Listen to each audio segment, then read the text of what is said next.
তবে তোমার আসলে চুলায় ওকে লুকিয়ে রাখতে পারবে না। ওর সকলের বাড়িতে থাকবে, আমাকে পেতেই হবে। দাদা, হ্যাঁ, এই বাড়ি থেকে তোকে চলে যেতে হবে।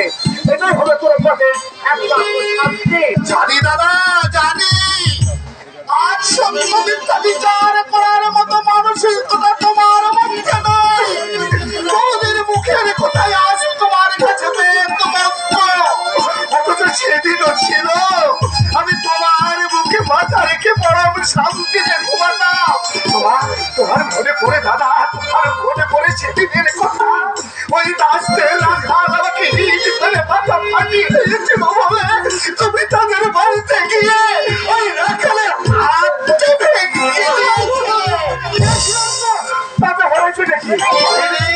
কিছু হয়নি দাদা, কিছু হয়নি। শুধু ভাবছি আজকের দিন আর সেদিনের মধ্যে কতটা